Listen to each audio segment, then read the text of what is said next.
What we're going to cover here is the scope of the jurisdiction for the Public Lands Act, process highlights, and contact information. The scope of the jurisdiction, AER as of November 30th, took over the jurisdiction over all energy-related activities such as oil and gas, oil sands, in situ, and coal. And this includes all land use formal dispositions, authorizations, and approvals in respect of energy-related activities. The scope of this jurisdiction includes mineral surface leases, licenses of occupation, pipeline agreements, and just, I guess as a side note, with ESRD, when people talk about PLA, they're talking about pipeline agreements, and with the AER, PLA means Public Lands Act. So if you hear a lot of PLA, it's Public Lands Act, unless it's very specific to pipeline agreements. Also, pipeline installation leases, vegetation control easements, and pretty much anything that's directly associated with the extraction of energy resources in the province of Alberta. This also includes miscellaneous leases as appropriate, coal and oil sands exploration, temporary field authorizations related to energy extraction, and as we talked about this morning, geophysical. These dispositions are associated with energy extraction, but not directly associated with the actual extraction. And this includes federally regulated pipelines, low pressure distribution lines, work camps, airstrips, heliports, and right of entry orders. Just a point of clarification on work camps, AER will actually have jurisdiction over work camps that are less than 1 hectare in size, produce less than 25 cubic meters of daily sewage, and are therefore less than a year. So we are taking over some of the temporary and smaller size work camps. So talking about filing your application. So for now, I guess the best way to look at it is we are sticking with all the processes we had before. So nothing is changing in terms of what we're expecting from the clients, from you folks. One thing that has been adjusted though is all of the sketches and final plans submitted digitally, because now we need to upload those onto the DSPT, which is the Digital Spatial Processing Tool, which is owned by ESRD. So we actually need that physical digital copy. What if I've already submitted my application? And what we're calling that with AER is in flight. So it's anything that started with ESRD and is going to be ending with AER. This includes any applications that were submitted to ESRD and they weren't finished by the time the regulations came over to us and the acts on November 30th. This includes everything that I talked about previously that's now within the AER jurisdiction. And I guess on a side note, we're continuing to work with the ESRD to get information, have the files sent to us, getting all the information that they've been working on with the clients and the applicants so that none of that information is lost. We want to work really hard to make sure that all the work everyone's put in up to date, whether it's ESRD or AER, isn't lost through this in-flight process. This is the AER process highlights. So I'm going to start in the top left-hand corner. So that's where you folks would prepare the application. Then it would be submitted to the AER, and that would be through the EDS system. One of the new things here in the green box, RETA Section 31, which is the Notice of Application. And under RETA, we are now required to make public notice of application for all applications, including ones associated with the Public Lands Act. So this is definitely a change for us, and I believe that notice is a 30-day notice, and right now we're posting all of those on the AER website, and that's what we're identifying as the notice. The individuals who are looking after that process are the same individuals who look after the notification for all the historic ERCB applications. So they would be the same group. They would get the responses from the statement of concerns, and they would then decide whether or not it was legitimate, and if so, how we would handle it. So it's the same group within the AER who's now taking on the public lands piece.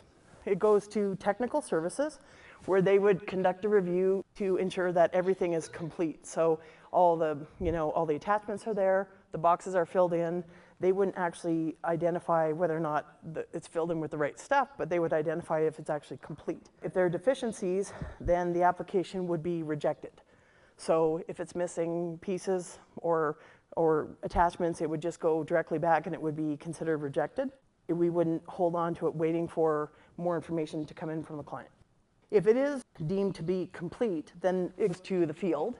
We have about 26 individuals across the province from Medicine Hat to high level who are receiving these applications and reviewing them the same way essentially forest officers used to with ESRD. Then field review, it's the blue box on the left-hand middle. The land use officer would review the application and they would work with the client like they had before with ESRD and go back and forth where appropriate. If it was something that it's a good decision, it's a good land use decision, then they would submit conditions into Edmonton where then the disposition would be issued. So at the same time, that's where we're looking at the RETA under Section 32, the Statement of Concern, and then the decision under Section 33.2 of RETA, so decision of the regulator. So that's, hopefully they would all come together and we would have everything ready to make a merit decision, taking into account if there are any statements of concern. Process highlights. We're now requiring digital sketch or final plans. You'll see when you go through the website, we have a lot of, I guess, newly branded forms or neutral forms. So say the TFA application used to have ESRD's logo, now it may have no logo, or it may have our logo. So if it's something that AER and ESRD are both using, then we're trying to leave it neutral. So you'll see that new rebranding. You'll also see a change in practice to rejecting incomplete applications. So this would include TFAs. So on the initial submission, if it's incomplete, whether it's a TFA or a regular application, it would be rejected and sent back. That doesn't mean it came in and we had questions and we went back and forth. That's not rejected. But if it was missing, the map or all the legal land locations, then it would be sent back. One thing that we're asking is no status updates during this really busy period of time. We're working really hard, working with clients and companies and with our own group to identify what the priorities are. So the more time we spend getting status update requests, the less time we're able to spend actually processing. Right now, the priority focus, and I would go out on a limb, essentially what I've been told is this is the priority for it, the AER, is to make this winter season a success. So everybody, all the way up to the top, all the way up to Jim Ellis, this is a focus right now to make sure this is working. Another process highlight, before we can actually go and issue authorizations, we need to have the FNC adequacy decision, and we need to have all the consents in place. Continuing on with the process highlights, the EAP process, there are no amendments for EAP applications. So if you submitted an EAP application and you've decided you need to change it before you receive your approval, it would be a brand new application and the other one would be canceled, so it would be a reapplication. EFR amendments and EFR amendment forms would be sent via email now, and at the end of the presentation we had the email address, the surface land activity mailbox. Renewals. We don't have renewals as a really big priority right now, considering we're trying to get the actual approvals out. What we have is a provision under PLAR, which actually allows us to grant overholding tenant rights to anybody with an expired disposition.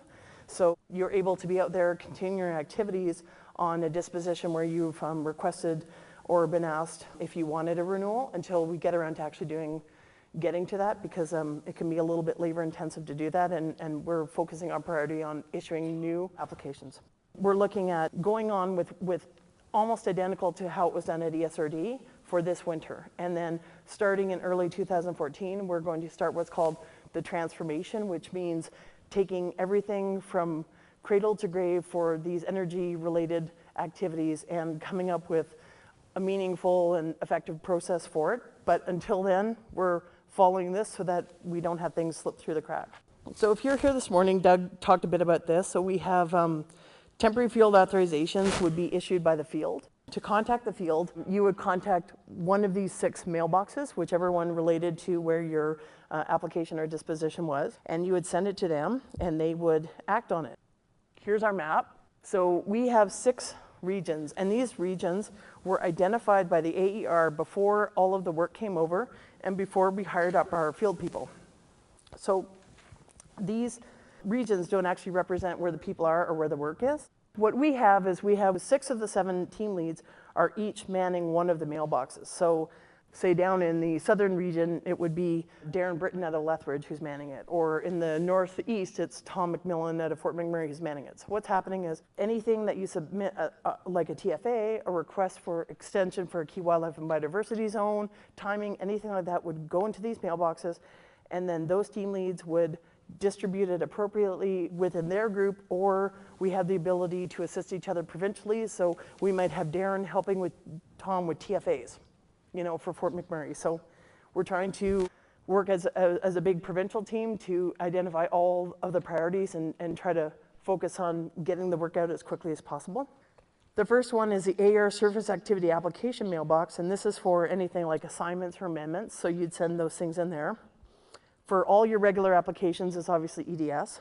The aer Land Consents is for consents, and the aer Major Projects is for oil sands and situ coal, and that could be for any questions, or if we've asked you for additional information, that's where you could send that information. I guess to finish up here, we have our website and our customer care center and general inquiries at AER number, our email address, and that 1-855-297-8311 is our 1-800 number, and they have copies of our maps and our email addresses, and they've been passing that out to people as they call.